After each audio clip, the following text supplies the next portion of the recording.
क्या आपने रिसेंटली कोई प्रॉपर्टी बेची है जो 2 साल से ऊपर आपने रखी हो और उसके बाद में सेल की हो? यदि आप ऐसा है तो आपके लायबिलिटी आने वाली है long term capital gain tax की। लेकिन उस लायबिलिटी को किस तरह से कम किया जा सकता है या उससे कैसे बचा सकता है, आज जानते हैं इस वीडियो में।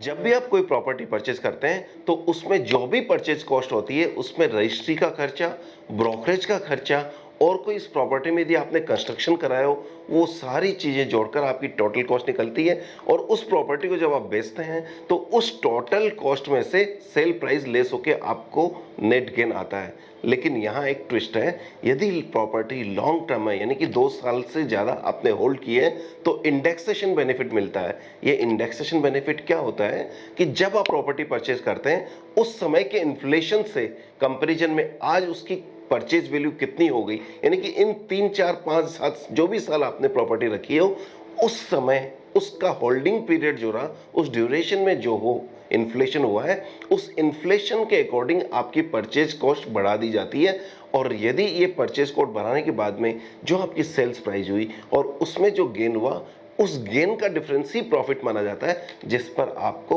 20% टैक्स देना है। अब आपका चैलेंज यह है कि आप इस 20% टैक्स को बचाना चाहते हैं। तो सबसे पहले बचाने का तरीका तो हमने इंडेक्सेशन आपको बता दिया है। अब दूसरा तरीका क्या हो सकता है, आइए हम बात करते हैं। जो प्रॉपर्टी आपने बेची है उस प्रॉपर्टी को बेचने के 1 साल पहले या 2 साल बाद तक आप रेजिडेंशियल हाउस परचेज कर लेते हैं तो वो आपको प्रॉपर्टी की सेल वैल्यू के इक्विवेलेंट का रेजिडेंस हाउस बाय कर लेते हैं तो आपको कोई इनकम टैक्स देने की जरूरत नहीं है। बस ध्यान रखिए कि परचेज आपने प्रॉपर्टी को बेचने से 1 साल पहले किया हो या मैक्सिमम 2 साल बाद तक किया हो और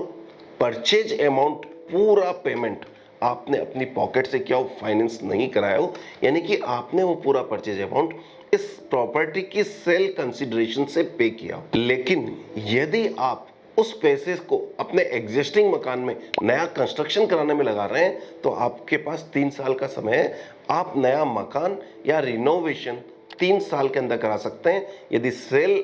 अमाउंट के इक्विवेलेंट यदि आप कंस्ट्रक्शन में खर्चा करते हैं तो भी आप इस एग्जेम्पशन का फायदा उठा सकते हैं। तीसरा पॉइंट, यदि आपने बेची हुई प्रॉपर्टी के गेन पर टैक्स को बचाने के लिए आप प्रॉपर्टी नहीं खरीदना चाहते या रेजिडेंशियल हाउस नहीं खरीदना चाहते तो आपके पास 54EC सेक्शन में इनकम टैक्स के अकॉर्डिंग आप उस पैसे को गवर्नमेंट ऑफ इंडिया के कुछ स्पेसिफाइड बॉन्ड होते हैं जिसमें इन्वेस्टमेंट कर सकते हैं। ये बॉन्ड में यदि आप इन्वेस्टमेंट करते हैं तो प्रॉपर्टी बेचने के 6 महीने के अंदर अंदर इन्वेस्टमेंट करना होगा जिसका लॉक इन पीरियड 5 साल होता है और इसमें कुछ ना कुछ इंटरेस्ट आपको मिलता है जो आपको रेगुलर एनुअल इनकम के तौर पे मिलता है। यदि आप इस तरह का इन्वेस्टमेंट कर देते हैं तो आप कैपिटल गेन टैक्स पे करने से बच सकते हैं, अपने आप को पैसा बचा सकते हैं। चौथा ऑप्शन आता है कि आपने प्रॉपर्टी सेल कर दी है, उसके अगेंस्ट में आप चाहते हैं कि प्रॉपर्टी परचेज करना है, रेजिडेंशियल हाउस परचेज करना है, लेकिन ईयर एंड आ गया है यानी कि मार्च आ गया है और आप अभी तक कुछ परचेज नहीं कर पाए हैं। तो यहाँ आप कैपिटल गेन अकाउंट कुछ स्पेसिफाइड बैंक्स में खोल सकते हैं और वो पैसा जमा दे सकते हैं और उस पैसे को यूटिलाइज कर सकते हैं अगले 2 साल तक प्रॉपर्टी बाई करने के लिए। लेकिन वो पैसा आपको इनकम टैक्स की रिटर्न जमा देने से पहले पहले जमा देना है,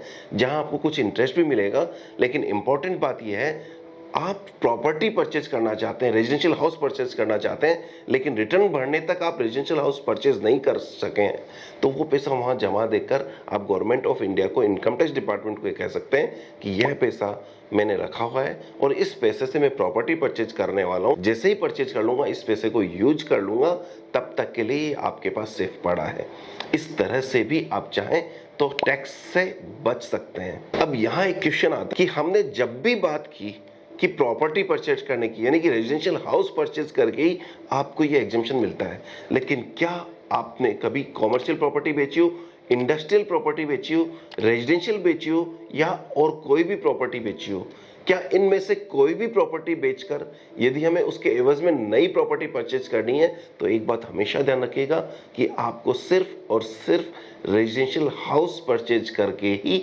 आप ये एग्जम्पशन का बेनिफिट लगा सकते हैं।